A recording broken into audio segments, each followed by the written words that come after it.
Assalamualaikum warahmatullahi wabarakatuh. Terima kasih kepada teman-teman yang masih menonton video tutorial pemetaan di channel YouTube ControlNet.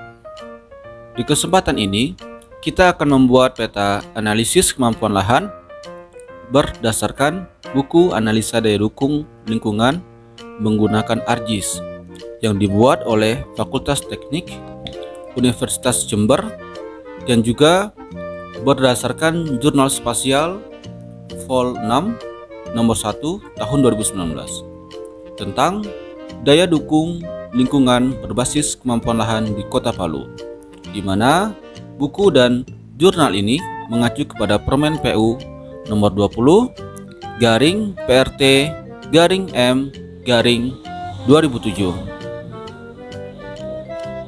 Areal yang saya gunakan untuk membuat peta analisis ini berada di Kecamatan Lembah Gumanti, Kabupaten Solok, Provinsi Sumatera Barat. Dalam pembuatan peta analisis ini, seluruh peta SKL dari SKL morfologi sampai SKL bencana alam digabungkan, lalu kita hitung nilai dan bobotnya. Kemudian kita lakukan pengklasan sesuai jumlah nilai. Dan terakhir, kita lakukan pengklasifikasian pengembangan sesuai dengan nilai di pengklasan. Sekarang kita akan membuat peta analisis kemampuan lahan Kecamatan Lembah Gumanti, Kabupaten Solok, Provinsi Sumatera Barat.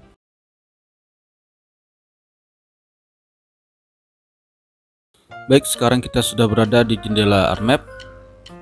Di sini kita akan melakukan penghitungan bobot, kemudian pengklasan, dan terakhir kita akan melakukan pengklasifikasian, di mana dalam penghitungan bobot yang kita kali adalah nilai, kemudian kita kalikan dengan angka pembobotan. Sekarang kita di SKL pembuangan limbah. Di SKL pembuangan limbah sudah saya buat skor dan juga bobotnya. Nilai scoring itu diperoleh dari angka nilai ini. Kemudian nilai bobot PL itu diperoleh dari perkalian nilai dengan angka bobot pembuangan limbah, yaitu 0, dimana 3 dikali 0 hasilnya tetap 0.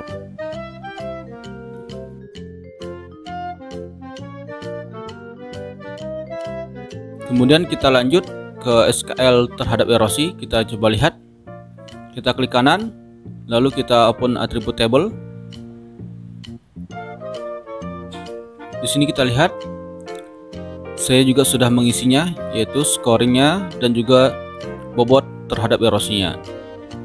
Untuk scoring itu, nilai skor itu diperoleh dari nilai ini. Kemudian bobot TE itu terhadap erosi diperoleh dari perkalian, di mana untuk bobot TE itu nilainya adalah 3.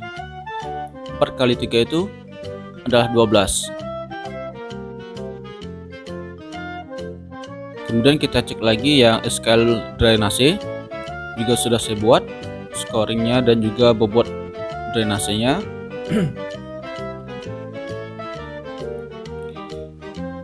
Lalu kita close, kemudian kita cek lagi yang SKL KA, ketersediaan air, sudah saya buat scoringnya dan juga bobotnya. Kita lihat yang SKL KP, kestabilan pondasi, sudah saya buat juga. Kemudian kestabilan lereng, kita lihat scoring dan juga bobotnya sudah saya buat.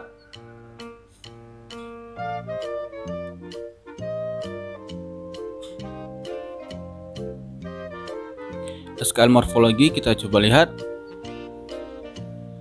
sudah saya buat nilai bobotnya.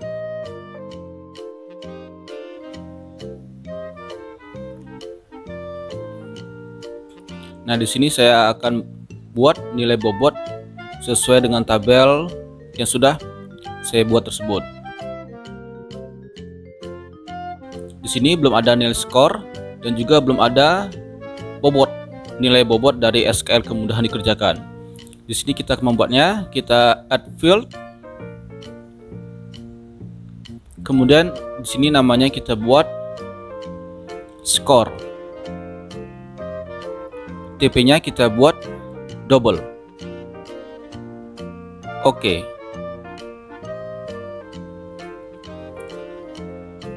Lalu kita buat lagi add field. Kita buat tabel. Di sini kita buat namanya bobot KD. Kemudahan dikerjakan. Oke. Dua tabel sudah kita buat, tabel baru yaitu skor dan juga bobot kemudahan dikerjakan. Sekarang kita akan melakukan penghitungan ataupun pembuatan nilai pada tabel skor, di mana tiap-tiap SKL itu sudah memiliki nilai skornya masing-masing. Nilai skor itu kita ambil dari yang SKL KD ini. Di samping nilai total, di situ ada kurang, sedang, kemudian ada juga tinggi.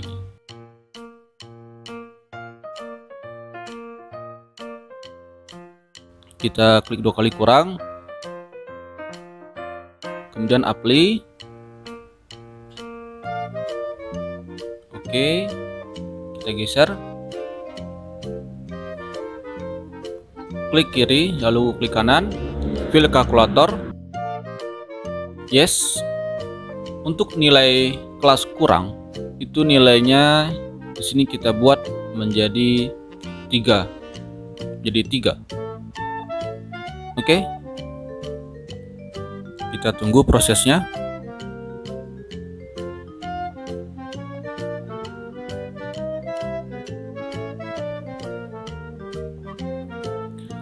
Selanjutnya kita select by attribute, kita clear, kemudian kita pilih SKL KD sama dengan get unique values, kemudian kita klik 2 kali pada kelas sedang lalu apply. Untuk nilai kelas sedang ini nilainya itu adalah 4. Jadi kita fill kalkulator, kita pilih yes, angka 3 ini kita ubah menjadi 4. Oke.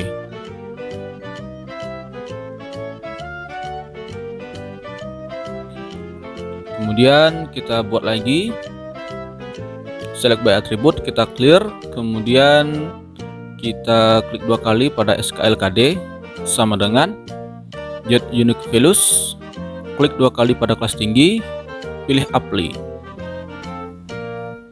klik kanan, fill kalkulator, pilih yes, angka 4 ini kita rubah menjadi 5. Oke. Untuk tabel skor nilainya sudah terisi semua. Sekarang kita akan mengisi nilai bobot KD, dimana untuk nilai bobot KD itu nilainya adalah 1. Jadi di sini kita buat fill kalkulator, pilih yes. Karena angka 1, jadi tidak perlu kita rubah lagi, sebab 5 dikali 1 sama dengan 5. Kemudian kita lakukan lagi select by attribute. Di sini kita pilih yang skor sama dengan get unique values, kita pilih angka 4, apply, fill kalkulator, yes. Jadi pengkalian ini kita pengkalian secara manual. 4 dikali 1 sama dengan 4, jadi kita rubah menjadi 4. Jika misalkan nilai skornya itu adalah 4, kemudian bobotnya itu misalkan angka 5, berarti kita kalikan saja. 4 kali 5 sama dengan 20. Lalu kita buat di nilai bobotnya itu, di fill kalkulator kita buat angka 20.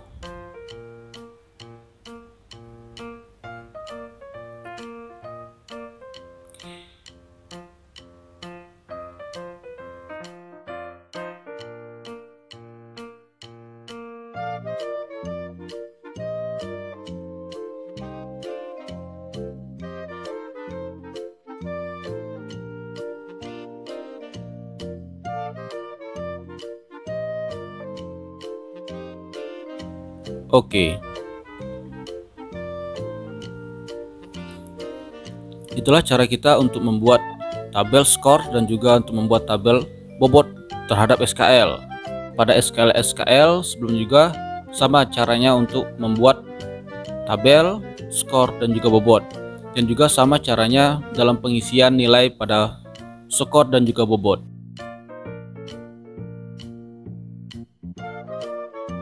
Kita pilih Auto Box.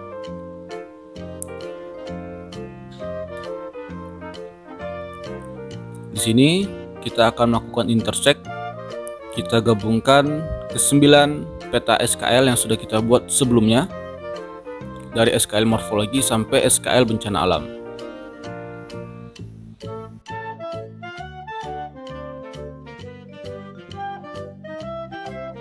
Oke, kita blok dulu ya, kontrol lalu klik kiri, maka akan terblok seperti itu. Kemudian kita drag ke dalam intersect.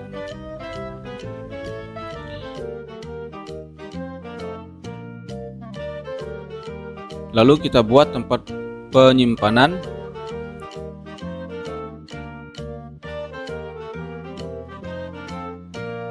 Di sini kita buat saja folder baru. Kita buat namanya analisis SKL, satuan kemampuan lahan.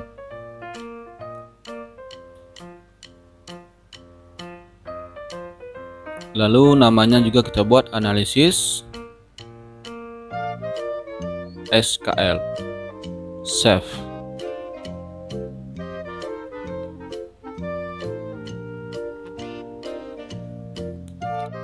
Output tipenya kita pilih input saja.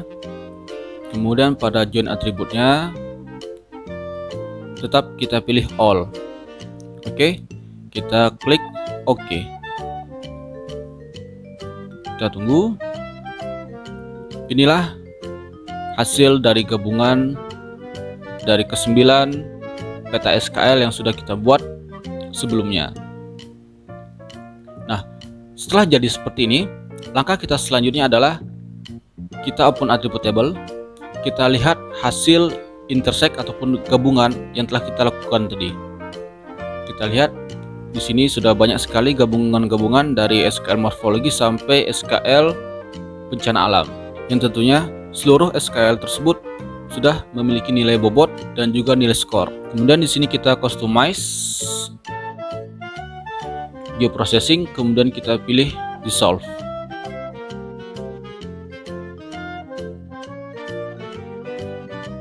Kemudian kita tarik yang analisis SKL itu ke dalam input filters. Dissolve ini tujuannya adalah untuk memisahkan dan hanya item tertentu saja yang akan tampil di dalam open attribute table. Nah, jadi di sini kita akan menceklis yang namanya itu bobot. Setiap nama bobot pada keterangan dissolve field ini kita centang. Karena bobot itu hanya ada 9. Jadi bobot itulah yang akan kita hitung nantinya untuk kita buat pengkelasan dan juga pengklasifikasian. Jangan sampai tidak terchecklist bobotnya, sebab jika kurang 1 berarti hanya ada 8 SKL, jadi kita harus membuat baru lagi dissolve-nya.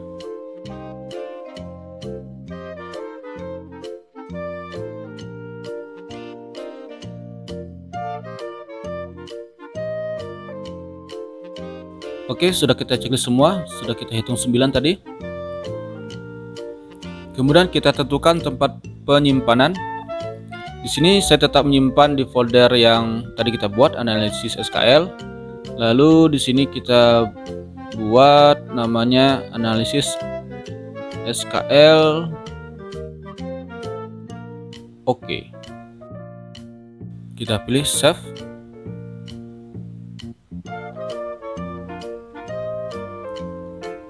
Kemudian kita pilih OK. Oke, kita tunggu.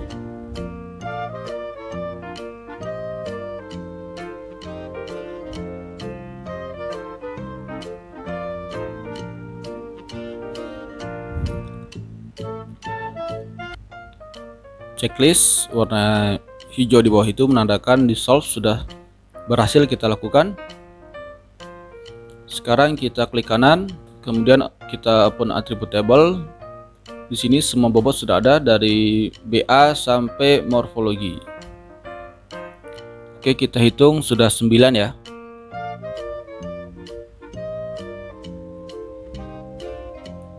Sudah cukup 9. Kemudian kita buat tabel baru, kita add field. Di sini kita buat namanya bobot strip total. Kemudian tipenya kita buat double, kita pilih OK, kita pilih yes. Di bobot total ini kita klik kiri, lalu kita klik kanan, pilih yes. Nah, di sini kita akan melakukan penambahan. Jadi semua bobot itu dari BA kita tambahkan. Dari BA kita tambahkan sampai nanti pada bobot morfologi atau bobot more. Kita tambahkan semuanya.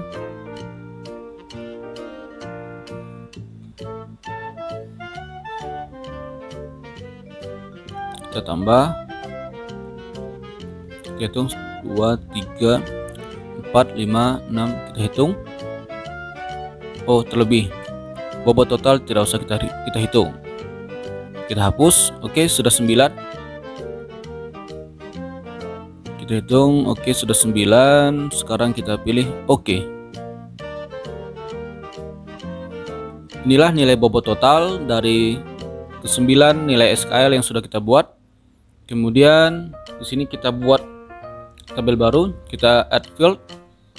Namanya di sini kita buat kelas KL. KL itu adalah singkatan dari kemampuan lahan. Di sini tipenya kita buat teks. Nah, untuk penilaian kelas itu sendiri ada nilai-nilainya. Di sini bisa kita lihat untuk nilai kelas A itu dari 32 sampai 58. Dan sampai seterusnya sampai kelas E itu 134 sampai 160 itu nilai E. Oke, jadi karena di sini tidak ada angka 58 dan angkanya itu langsung dari 77, berarti itu masuk di kelas B, yaitu rentan nilainya 58 sampai 83. Itu masuk di kategori kelas B. Baik, kita buat select by attribute. Kita select by attribute, lalu kita pilih bobot total sama dengan get unique values. Kita klik 77 or, karena nilainya itu dimulai dari 77 sampai 79 dan itu merupakan kelas B. Jadi kita masukkan saja di sini bobot total itu 77 sampai 79. Kita apply. Kemudian di sini kita klik kanan langsung ya. Kita klik kanan, kita pilih kalkulator, kita pilih yes. Yang ini kita hapus saja.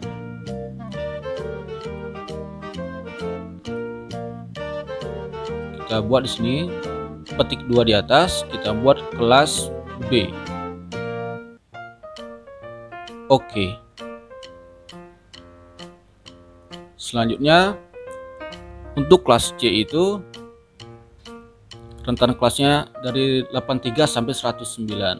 Karena tidak ada 83, yang angka di awalnya itu adalah 85, jadi 85 ini yang akan kita masukkan sampai angka 98. Angka 110 itu sudah masuk di kelas D, karena batas kelas C itu adalah sampai 109.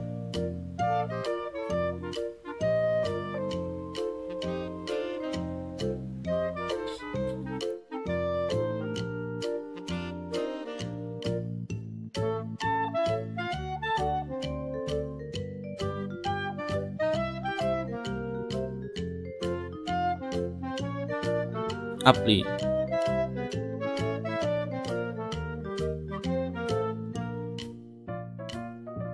kemudian klik kiri, klik kanan, lalu pilih kalkulator, kita pilih yes.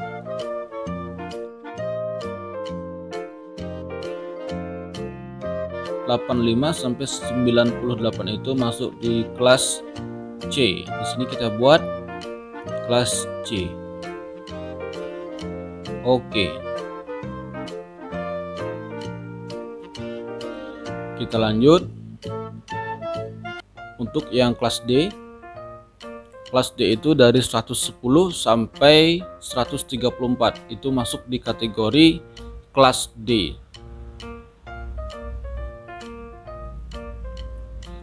Kita select by attribute, kita clear, kemudian di sini kita klik 2 kali bobot total sama dengan get unique values. Penghitungan untuk kelas D ini kita mulai dari angka 110, kita klik 2 kali, kita pilih OR, kemudian kita pilih lagi bobot total sama dengan kita pilih 113, lalu kita pilih lagi OR sampai kita buat angka 134. Jadi rumus OR itu adalah penggabungan 110 sampai 134 kita gabungkan, maka dia akan menjadi terkelompok secara otomatis, yang kemudian nantinya akan kita langsung buat nilai kelasnya menjadi kelas D.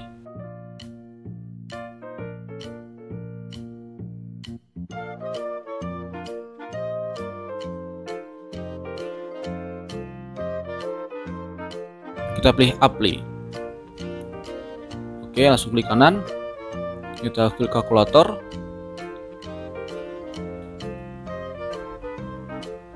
kita pilih yes. Di sini kelas B kita rubah menjadi namanya kelas D. Oke. Dan terakhir kita akan melakukan penginputan untuk kelas E. Untuk nilai kelas E itu adalah 134 sampai 160. Karena di sini hanya 139, maka itu yang kita kelaskan menjadi kelas E. Untuk penghitungan bobot total dan juga kelas kemampuan lahan sudah kita lakukan. Selanjutnya kita akan membuat pengklasifikasian pengembangan. Oke, kita di sini buat lagi add field. Kita buat baru. Di sini kita buat namanya menjadi keterangan SKP, yaitu Satuan Kemampuan Pengembangan. Dimana pada satuan kemampuan pengembangan ini kita sesuaikan dengan kelas kemampuan lahan.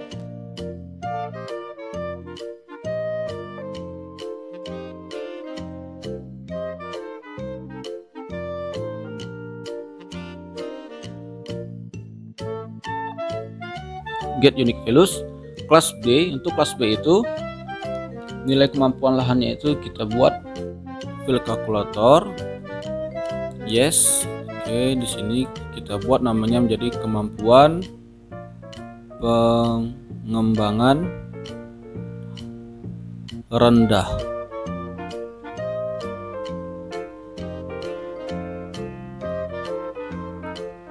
Kita pilih OK. Kemudian untuk kelas C kita clear, lalu kelas KL sama dengan kelas C kita pilih apply. Kelas C itu di sini kita akan buat namanya menjadi sedang. Jadi rendah itu kita rubah menjadi sedang. Oke.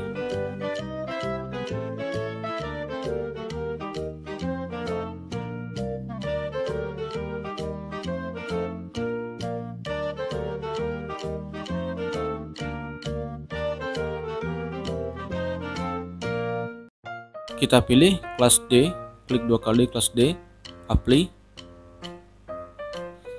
Untuk kelas D di sini kita buat namanya menjadi kemampuan pengembangan tinggi. Jadi sedang itu kita rubah menjadi tinggi.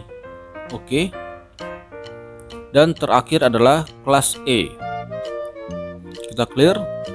Kemudian pada kelas KL ini kita klik 2 kali sama dengan get unique values. Kita klik 2 kali kelas E, lalu kita pilih apply. Untuk kelas E ini kita buat namanya menjadi kemampuan pengembangan sangat tinggi. Oke.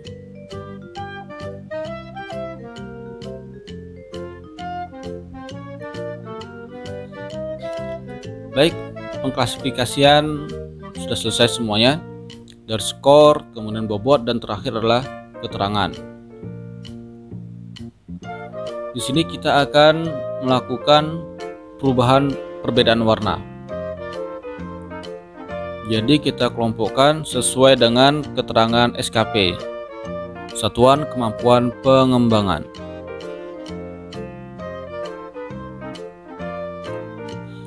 Kita memiliki 4 kelas dari SKP yang sudah kita buat. Jadi sekarang kita urutkan dari terendah sampai yang paling tinggi.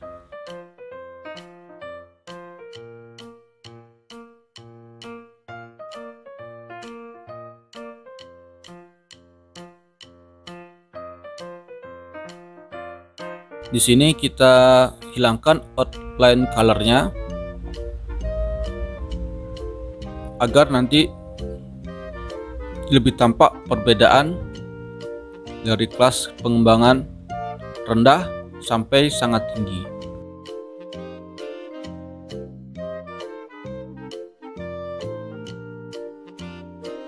Oke. Nah, inilah peta analisis kemampuan lahan pada Kecamatan Hiliran Gumanti, Kabupaten Solok, Provinsi Sumatera Barat. Di sini ada 4 kelas, kemampuan pengembangan rendah sampai kemampuan pengembangan sangat tinggi.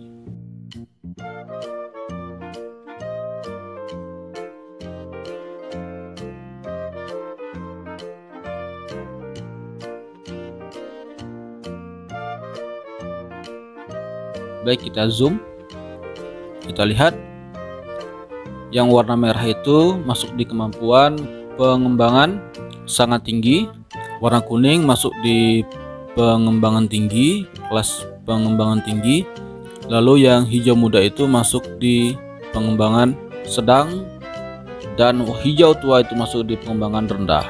Dari keempat kelas tersebut, di sini kita akan mencoba untuk melakukan arahan rekomendasi pola ruang. Berdasarkan di sini saya ambil buku analisa daya dukung lingkungan menggunakan ArcGIS, Fakultas Teknik Universitas Jember. Arahannya pengembangan itu dapat teman-teman baca di sini. Nantinya jika teman-teman ingin mendapatkan data dan bahan-bahannya, baik itu sebagai latihan ataupun sebagai bahan bacaan, teman-teman dapat melihatnya di link di bawah ini di warungmapping.blogspot.com. Terima kasih kepada teman-teman yang menonton video ini. Assalamualaikum warahmatullahi wabarakatuh.